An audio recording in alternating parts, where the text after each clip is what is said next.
الحمدللہ والصلاة والسلام علی من لا نبی بعدہ وعلی آلہ واصحابہ الذین اوفوا وعدہ. اما بعد فاعوذ باللہ من الشیطان الرجیم. بسم اللہ الرحمن الرحیم.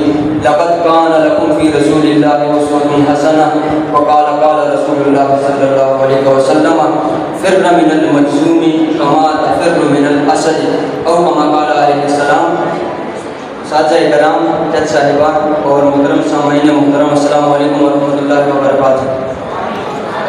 جناب صدر، مجھے آج جس موضوع پر لفظ کا موقع ملا ہے اس کا عنوان عالمی وبائیں اور احتیاطی تدابیر سیرت طیبہ کی روشنی میں. جناب صدر، پہلے یہ جانتے ہیں کہ وبا کہتے کسے ہیں؟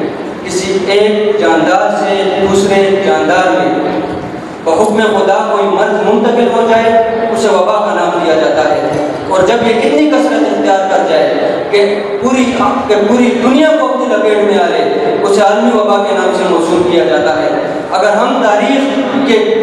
ہم کتب تاریخ کے ورگردانی کریں تو جناب صدر ہمیں کم و بیش 10 اس طرح کی عالمی وباؤں کا ذکر ملتا ہے. اور مزے کی بات یہ کہ ان وباؤں کی ابتدا دور خیر القرون سے نہیں بلکہ ان وباؤں کی ابتدا قبل از بنی اسرائیل سے ہے. تو جناب صدر ایک طرف قبل از بنی اسرائیل کی وبائیں، دوسری طرف رب کا قرآن ناطق ہے لقد کان لکم فی رسول اللہ اسوۃ حسنہ. اس طرف اشارہ ہے کہ مومنوں، اگرچہ وبائیں قدیم ہیں اور قبل از بنی اسرائیل سے ہیں مگر تمہیں کسی ارسطو، افلاطون اور سقراط کی طرف دیکھنے کی ضرورت نہیں. لکم فی رسول اللہ اسوۃ حسنہ تمہارے لیے میرے رسول کا زندگی بہترین نمونہ ہے.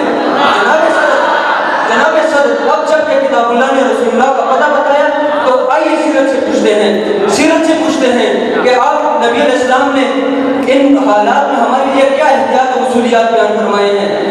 مگر ادھر ایک اور بات کا اضافہ کرتا چلوں کہ اس موضوع کے متعلق ہمارے اس نظریے سے اختلاف رکھنے والے ہر شخص کے لیے اختلافی احتیاطی تدابیر اپنانی واجب ہے، کیونکہ ہمارے قوی دلائل ایک وبا کی صورت اختیار کر کے ان پر پھوٹنے والے ہیں اور انہیں اپنی زد میں لینے والے ہیں. کہیں ایسا نہ ہو کہ وہ تحیات احتیاط افسوس سے بہتر ہے کہ سزائیں لگاتے پھریں.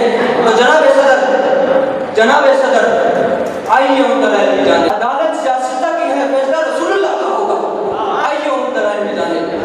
بخاری شریف کے الفاظ ہیں اذا سمعتم بالطاعون بالارض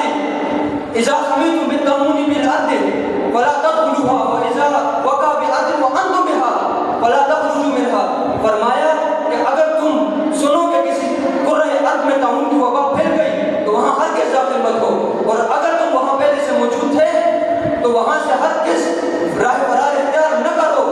پھر ممکن ہے کہ کسی اور کو یہ وبا لگ جائے، اس کو اپنی زد میں آ لے. تو بخاری شریف میں پھر الفاظ ہیں، فرمایا فروا من المجذوم کما تفر من الاسد. فرمایا اس مجذوم سے، اس کوڑ کے مریض سے ایسے بھاگو جیسے کسی شیر سے بھاگتے ہو. جناب صدر، اور خدا نہ خواستہ اگر یہ وبا کسی کو اپنی زد میں آ لے تو اس کے لیے تعلیمات رسول یہ ہیں کہ بخاری شریف کا الفاظ لا یخرجکم الا فرار منہ، اور وہاں سے راہ فرار اختیار نہ کرو مگر یہ کہ تمہارا ارادہ قرنطینہ کا ہو، تمہارا ارادہ خود کو آئسولیٹ کرنے کا ہو. جناب صدر، اگر کسی کے ذہن میں یہ سوال آئے کہ فرض نماز کی جماعت ترک کر دینا اس سے بہتر ہے کہ ہم وبا کی زد میں آ کر مر جائیں، تو ہم کہیں کہ حضرت یہ آپ کا تقویٰ ہے، صلو فی رحالکم او صلو فی بیوتکم، رسول اللہ کا فتویٰ ہے.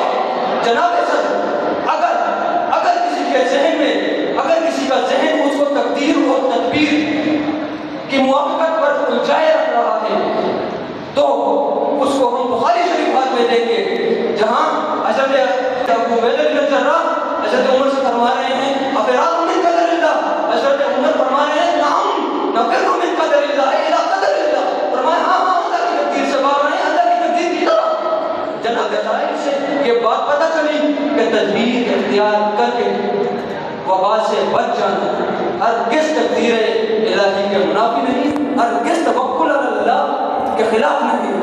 کہ جیسا کہ کسی شاعر نے کہا سچ ہے جو بات سرے دار سنائی جائے، ایک نہیں ہاں کئی بار سنائی جائے.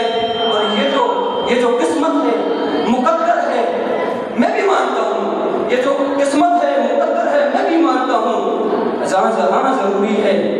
ضروری ہے کہ تدبیر بھی اپنائی جائے. وما توفیقی الا باللہ.